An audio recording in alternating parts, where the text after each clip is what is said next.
Hello friend, good morning all of you. CGPSC handwritten notes के YouTube channel में आप सभी का बहुत बहुत स्वागत है। चलिएगा, जो कल का जो मैथ्स का पेपर हुआ है एएसआई वालों का ना, छत्तीसगढ़ एएसआई परीक्षा का जो मेंस का मैथ्स का पेपर हुआ है, उसमें आपका टीचर भर्ती के लिए जो भी टॉपिक इंपॉर्टेंट है उसके क्वेश्चन हम लोग लगातार देख रहे थे। इससे पहले वाली वीडियो में आपने देखा होगा कि पाई चार्ट के क्वेश्चन हो गए और लाइन ग्राफ के क्वेश्चन जो आपके टीचर भर्ती में बन सकते हैं, उन क्वेश्चनों को हमने देखा कि कैसे उनको लाइन बाय लाइन बनाना रहता है। ठीक है, तो चलिएगा और कुछ जो टॉपिक आपके सिलेबस में है उसको देख लेते हैं। तो ये वीडियो आपको देखना बहुत इंपॉर्टेंट है, क्योंकि डायरेक्ट व्यापम का भी लेवल आपको समझ में आ रहा है कि हमको क्वेश्चन कैसे प्रैक्टिस करना है। तो वीडियो को पूरा अंतिम तक देखिएगा। जितने लोग नए हैं चैनल को सब्सक्राइब करके रखिएगा। लगातार आपको क्लासेस ऐसी मिलते रहेगी, जो वही क्लासेस अब मिलेगी जो आपके लिए एकदम ऑन द स्पॉट एग्जाम में लास्ट में काम आएगा। ठीक है, तो चलिए मैथ्स के कुछ क्वेश्चन देख लेते हैं जो आपके टॉपिक के थे, जो कल आए हुए थे, उनको देखते हैं कैसे सॉल्व करना रहता है। ठीक है, एकदम शॉर्टकट में हम लोग देखेंगे कि आपका ज़्यादा से ज़्यादा क्वेश्चन अटेम्प्ट हो पाए लास्ट में। चलेगा, पहला क्वेश्चन देखते हैं। देखिए, पहला क्वेश्चन है, एक व्यक्ति एक कार्य को 5 दिन में कर सकता है, लेकिन अपने मित्र के साथ उसने उस कार्य को 3 दिन में पूरा कर दिया, तो उसका मित्र जो आया था वो अकेले उस काम को कितने दिन में कर सकता है। ऐसे क्वेश्चन आपको भरपूर मिलेंगे, दबा के क्वेश्चन रहते हैं, तो इसको ध्यान से समझिएगा। देखिएगा, माना वो व्यक्ति क्या है, ए है, ए किसी काम को कितना दिन में कर रहा है, 5 दिन में। फिर उसका मित्र आ गया, तो ए प्लस बी हो गए, 2 लोग हो गए। अब वो कितने दिन में काम किए, 3 दिन में। तो इन दोनों का क्या निकालना रहता है, हमको एलसीएम निकालना रहता है। तो कितना आ गया, 3 और 5 का 15, ये हमारा क्या होगा, कुल काम हो गया। अब दक्षता निकालना रहता है कि उन लोग एक दिन में कितना काम कर रहे हैं, तो इसको भाग दे देते हैं। 15 को 5 से भाग दिए तो ए की दक्षता आ गया 3, और इसको 3 से भाग दिए तो ए और बी की दक्षता आ गया 5। ठीक है, इन दोनों की दक्षता हो गया। अब देख लेते हैं, ए की दक्षता कितना है, 3, तो बी की दक्षता कितना होगा, जब दोनों का 5 है तो बी का दक्षता कितना हो जाएगा, मान रखेंगे तो 2 हो जाएगा। ठीक है, तो अब बी को लगने में कितना समय लगेगा, 15 दिन कुल काम करना है, 2 उसकी दक्षता है, तो जब भाग दे देंगे ये आ जाएगा 7.5, 7 दिन 1/2। ठीक है, 7 से ही 1/2 दिन करके इसको बना सकते हैं। तो इसका सही आंसर हो जाएगा ऑप्शन नंबर सी, 7 से ही 1/2 दिन। देखिए कितना ईजी था। इसी प्रकार के क्वेश्चन आपको देखने मिलेंगे। आगे देखते हैं। देखिएगा, एक क्वेश्चन कल का मैं कराया था इसको, तो एक छोटा सा वर्ड छूट गया मेरे से, उसके कारण मिस्टेक हो गया। तो यही चीज़ आप लोग मत कीजिएगा। यहाँ पे से लिखा हुआ है, ठीक है, कि देखिए, पुस्तक पर रॉयल्टी छपाई की लागत से कम है। से मतलब उससे कितना कम है ये बताना रहता है। तो आपको बताना था जो प्रिंटिंग जो रॉयल्टी लागत है 15%, वो प्रिंटिंग लागत 20% से कितना कम है, से बोला है। ठीक है, तो इसमें क्या करना था आपको, ये देखिए 5% का अंतर है, तो ये 5% लिखना था, ऊपर में 5, ठीक है, 5 लिखना था, और नीचे में जिससे बोला है 20 से बोला है ना, छपाई की लागत से, तो नीचे में 20 लिखना रहता है, इधर 100 करना रहता है। तो 20 से कम, 20 पंचे 5 पंचे 25% वो कम है, मतलब जो 15 है वो 20 से कितना कम है, तो यह हो जाएगा आंसर आपका 25%। इसको सुधार लीजिएगा, पहले वाले वीडियो में थोड़ा सा मिस्टेक कर दिया था। और देखिए, अगर यहाँ पे का बोले रहता रॉयल्टी छपाई की लागत का कितना है, तब ये फिर आपका ऐसे हो जाता, ऊपर 15 लिखते, फिर 20 लिखते, फिर 100 करते थे। 20 से कम, 20 पंचे 15 पंचे 75%। तो देखिए 15 क्या है, 20% का 75% है, और उसमें कमी बोला है ना, कमी कितना है, तो 25% कमी है। इसको अच्छे से समझ लीजिएगा और बना लीजिएगा ना। चलिएगा, अगला क्वेश्चन देखते हैं। वीडियो अच्छा लगेगा तो लाइक जरूर कीजिएगा लास्ट में, और चैनल को सब्सक्राइब जरूर कीजिएगा। 10 के होने वाला है। अगला क्वेश्चन देखते हैं, क्वेश्चन नंबर 66। एक विक्रेता को 36 वस्तुओं को बेचने पर 4 वस्तुओं के विक्रय मूल्य की हानि होती है, उसका हानि प्रतिशत ज्ञात कीजिए। हम लोग क्वेश्चन देख के डर जाते हैं, क्वेश्चन बनेगा कैसे बनेगा।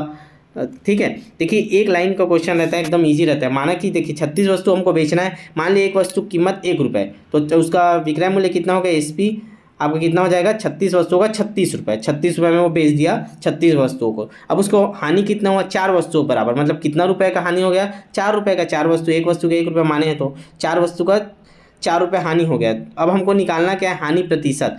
तो देखिए टोटल उसको कितना में बेचना था, 4 वस्तु का हानि हो गया, 36 में बेचा, तो मतलब 40 रुपये में उसको बेचना था, वो बेचा कितना में, 36 रुपये में, तभी तो 4 वस्तु को तो हानि हो गया। मतलब हमारा हानि कितने रुपये का हुआ, 4 रुपये को। तो ऊपर में लिखेंगे 4, नीचे में लिखेंगे 40 रुपये से निकालना है। ठीक है, और कितना परसेंट का 100 कर देंगे, तो 1 0 गया, 4 से 4 गया, बच गया 10, तो ये आ जाएगा हमारा 10% की हानि हमको हुआ थी। इसका सही आंसर हो जाएगा ऑप्शन नंबर ए, 10%। ये सॉल्यूशन दिया है, देख लीजिएगा। ठीक है, चलेगा, एक अगला क्वेश्चन भी देख लेते हैं। देखिए ये वाला क्वेश्चन बहुत लोग गलती किए ना, इसलिए मैं इसका जो बना रहा था पहले मैं भी मिस्टेक कर दिया, फिर उसको मैं रहने दिया कि बच्चों को बताना जरूरी है कि मिस्टेक कहाँ कर रहे हैं। देखिए ट्रेन में बैठा हुआ व्यक्ति 1 मिनट में 21 टेलीफोन खंभे गिन सकता है। ये चाल दूरी समय का क्वेश्चन है ना, ध्यान दीजिए आपके सिलेबस का। ये असिस्टेंट टीचर में भी है। यदि खंबे 50 मीटर की दूरी पर है तो ट्रेन किस गति में चलेगा। मतलब इसमें आपको निकालना क्या है, सीधा सीधा समझे तो चाल निकालना है। चाल का फार्मूला आपको पता है, दूरी बटा समय होता है। हमको दूरी चाहिए और समय चाहिए। तो दूरी देखते साथ आदमी को समझ में आ रहा है कि 21 टेलीफोन पार कर रहे हैं एक टेलीफोन का 50 मीटर, तो 21 गुणित 50 ये कर रहे हैं सब। लेकिन इस चीज़ को जब मैं भी ऐसे शुरू में किया 21 गुणित 50 1050, लेकिन थोड़ा जैसे सॉल्व करा तो फिर समझ में आया कि नहीं ये हम लोग मिस्टेक कर रहे हैं। देखिए जैसे 3 खंभे ले रहे हैं, एक खंभा लिए, 2 खंभा, ये 3 खंभा। अब खंभों के बीच की दूरी 50, तो यहाँ पे 50 हो गया, यहाँ पे 50, तो पूरे की दूरी कितना हुआ, 100 ही तो हुआ ना, 150 कहाँ हुआ, एक कम हो रहा है ना। इस चीज़ को समझिए आप लोग कॉन्सेप्ट को, कि 3 खंभे 1 2 3 खंभों के बीच की दूरी 50 सेंटीमीटर है या 50 मीटर है। तो जब देखेंगे पूरा यहाँ से यहाँ तक, ये 50 ये 50, 100 ही हुआ, मतलब एक कम लेना है। तो इसको क्या करेंगे आप लोग, दूरी निकालने के लिए क्या करेंगे, डी बराबर लिखेंगे 20 गुणित 50, एक कम लेना है ना। तो ये हो जाएगा आपका 1000, तो दूरी हो गया 1000 मीटर।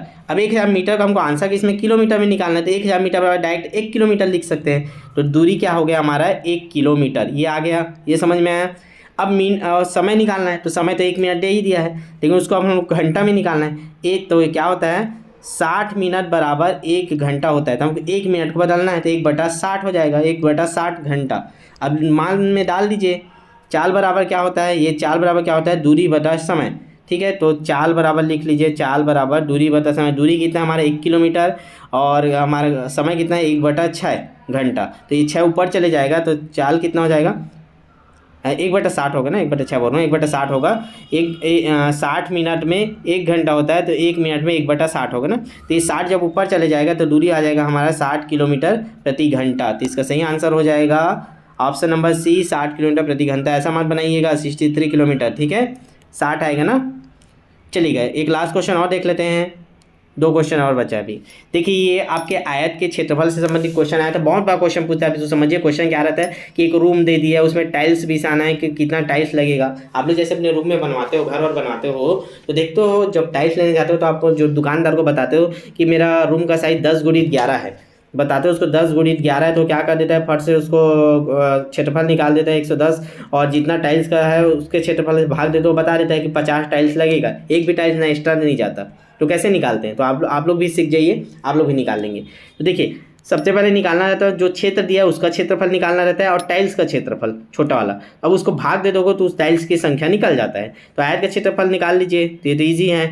कितना होता है, 30 मीटर लंबा दिया है और 16.5 मीटर चौड़ा आयताकार दिया है, तो इसका 30 लंबाई हो गया, इस चौड़ाई 16.5। अब इसको क्षेत्रफल निकाल लीजिए, तो देखिए 30 गुणित 16.5, ठीक है। और देखिए ये दशमलव हटा देंगे तो 165 कर देंगे, 16.5 को नीचे 10 कर देंगे, क्षेत्रफल। इसको सॉल्व करने की जरूरत नहीं, वैसे ही रहने दीजिए, ठीक है। अब हमको क्या करना है, टाइल्स का क्षेत्रफल निकालना था। टाइल्स का भी ये दे दिया है, टाइल्स का लंबाई कितना है 2.5 मीटर और गुणित 2। अब इसको भी हम लोग दशमलव हटा देंगे तो 25/10 हो जाएगा, गुणित 2। इसका क्षेत्रफल आ गया टाइल्स का, ठीक है। वो भी आयताकार ही रहता है टाइल्स, ठीक। अब क्या करेंगे इसका, अब इसको दोनों को भाग दे देंगे, तो इसका कितना आया था क्षेत्रफल 30 गुणित 165/10। अब इसे हम नीचे में भाग दे देंगे तो 25 गुणित 2, और ऊपर ये 25/10 था ऊपर चले जाएगा। तो ये जब इसको कटा देंगे, पूरा कटा लीजिएगा, तो आ जाएगा 3 गुणित 31 बराबर हो जाएगा 99 टाइल्स। तो ये 99 फर्श की संख्या है, हमको 99 टुकड़े लगेंगे। ये वाले कॉन्सेप्ट को अच्छे से समझिएगा, स्टार लगा के व्यापकों के हर एग्जाम में आता है, टाइल्स बिछाना हो चाहे फर्श बिछाना हो, ठीक है। तो ये बन जाएगा आपका, इस प्रकार क्वेश्चन आएगा।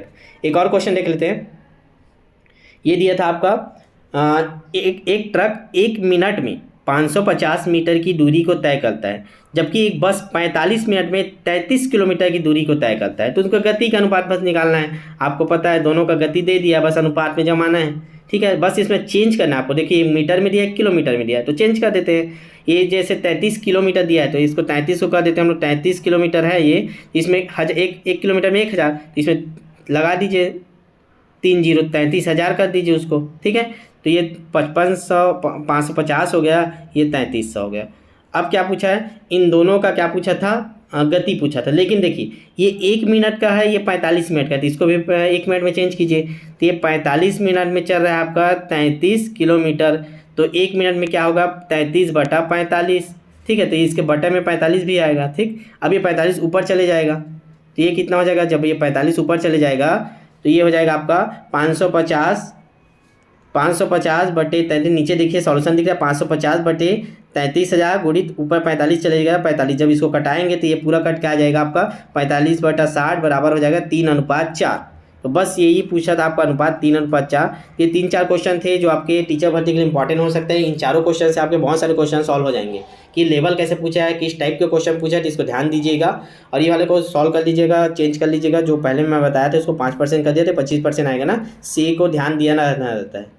तो चलिएगा, बस इतना ही आपको अभी बताना था। फिर आगे जो भी आपके लिए इंपॉर्टेंट है उसको भी आगे बताएंगे, तो चैनल को जरूर सब्सक्राइब करके रखिएगा, ठीक है, ताकि जो भी इंपॉर्टेंट चीज़ मिले वो आप तक पहुंच जाए। तो चलिए शेयर कर दीजिए एक बार अपने व्हाट्सएप स्टेटस पे और मिलते हैं नेक्स्ट वीडियो में, तब तक के लिए ऑल द बेस्ट।